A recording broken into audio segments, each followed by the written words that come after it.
मित्रांनो नमस्कार. आज आपण फौजदारी स्वरूपाचे जजमेंट कसे लिहायचे याबद्दल थोडीशी चर्चा करणार आहोत. साधारणपणे आपल्याला परीक्षेमध्ये नेगोशिएबल इन्स्ट्रुमेंट ॲक्टचं जजमेंट विचारू शकतील किंवा हाणामारीच्या केसमध्ये 323, 324 या पद्धतीच्या येऊ शकतील किंवा एखाद्या वेळेस थेफ्ट किंवा रॉबरी अशा प्रकारच्या केसेसचे फॅक्ट्स तुम्हाला देतील आणि त्यावर तुम्हाला एक निकाल द्यायला सांगतील.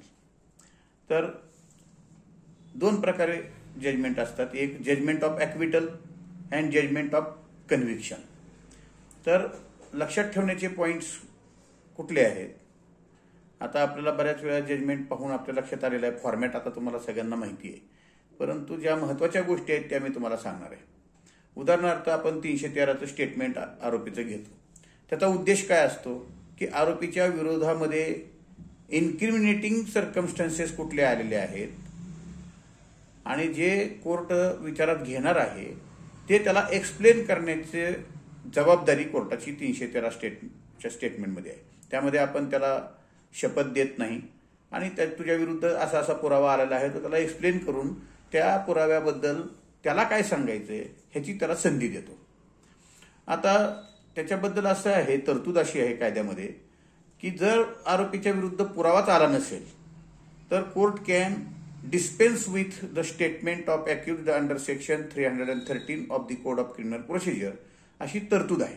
पण जर इन्क्रिमिनेटिंग सर्कमस्टन्सेस असतील तर मात्र त्याला एक्सप्लेन करायच्या आणि जजमेंटमध्ये सगळ्यात शेवटी ते घ्यायचं आहे आपल्याला की I have taken the statement of accused under section 313 of the code of criminal procedure and defense of the accused is of total denial वगैरे जे काय असेल ते त्यामध्ये एक पॅराग्राफ करणं आवश्यक आहे.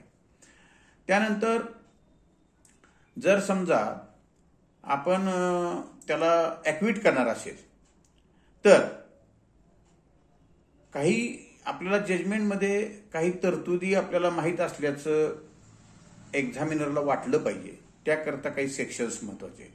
त्यापैकी एक सेक्शन म्हणजे section 250 of the code of criminal procedure. काय म्हटलेलं आहे त्याच्यामध्ये की जर कोर्टाला असं वाटलं की ही कंप्लेंट टोटली फॉल्स आहे आणि आरोपीला विनाकारण खोट्या गुन्ह्यामध्ये गुंतवण्यात आलेलं आहे तर कोर्ट अशा केसेसमध्ये सेक्शन 250 मध्ये फिर्यादीकडून आरोपीला नुकसान भरपाई देण्याची तरतूद आहे त्याच्यामध्ये.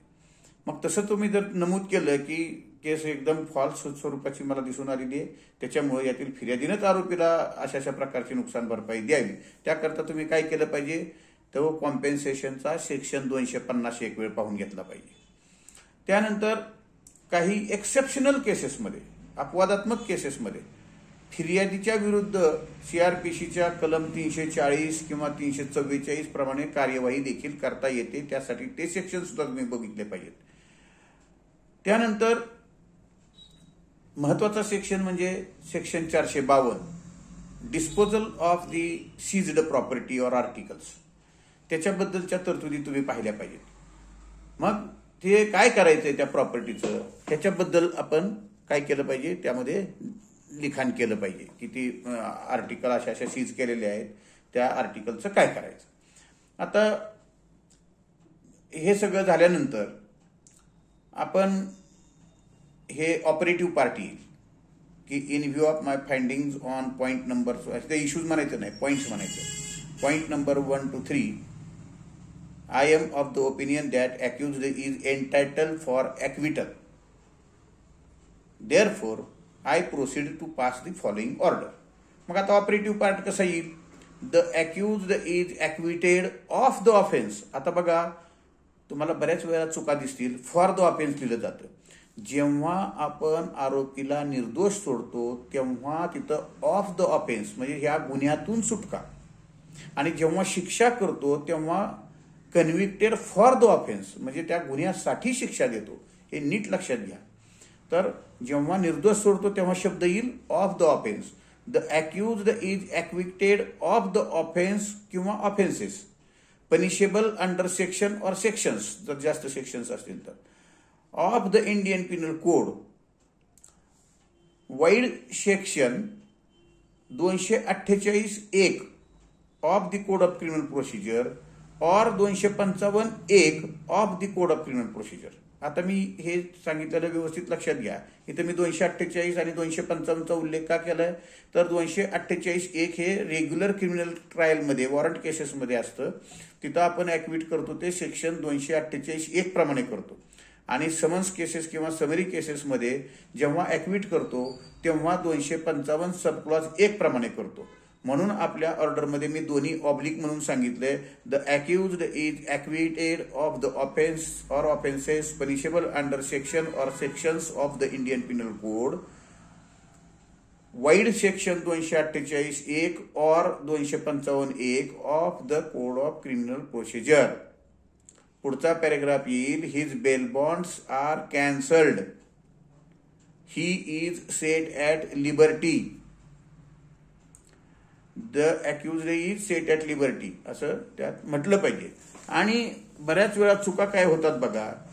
आता समजा त्या आरोपीकडून काही जप्त केलेल्या सामानामध्ये काय असेल की वर्थलेस आर्टिकल्स असतात, कधी कधी काही दगड स्टोन असतो, स्टिक असते. तर त्याच्याबद्दल आपण नमूद करायचंय की मुद्देमाल प्रॉपर्टी बिईंग वर्थलेस, मुद्देमाल article stick is worthless B destroyed after appeal period. एवढंच लिहायचं. तुम्हाला दिसेल काय लिहिलेलं, after appeal period is over. After appeal period is over लिहायची गरज नाही. आफ्टर अपील पिरियड एवढंच लिहा. दुसऱ्याचं वाचून आपण तसंच रिपिटेशन करायचं नाही आपल्या चुकांचं. त्यांनी चुकले चुकू द्या. After appeal period. कधी कधी काय असतं की ती व्हॅल्युएबल मुद्देमाल असतो. एखाद्या वेळेस घड्याळ असेल, रिस्ट वॉच असेल, तर ती व्हॅल्युएबल असल्यामुळं that would be confiscated to the state. मुद्देमाल watch is valuable, it is confiscated to the state. स्टेटला देऊन टाका ते. अशा पद्धतीनं तुम्ही, किंवा जर आयडेंटिफाय झाला असेल फिर्यादी, ते घड्याळ फिर्यादीचं आहे असं तुम्हाला वाटलं असेल, तर मुद्देमाल article wrist watch be return to the complainant after appeal period. बस, after appeal period is over लिहू नका. तर अशा प्रकारे तुम्ही ॲक्विटलच्या जजमेंटमध्ये काय काय लक्षात घ्यायचे पहा. कुठल्या सेक्शनमधून त्याला सुटका केली. He is acquitted of the offence लिहा, फॉर द ऑफेन्स लिहू नका. त्यानंतर मुद्देमालाची बेलबॉन्डची ऑर्डर चुकू नका, केलीच पाहिजे. ही सेट ॲट लिबर्टी म्हटलंच पाहिजे. आणि त्यानंतर मुद्देमालाची ऑर्डर करा. आणि मुद्देमालाच्या बद्दल ही be destroyed after appeal period or be return to the complainant after appeal period. अशा रीतीनं तुमचं जजमेंट ऑफ ॲक्विटल राहील.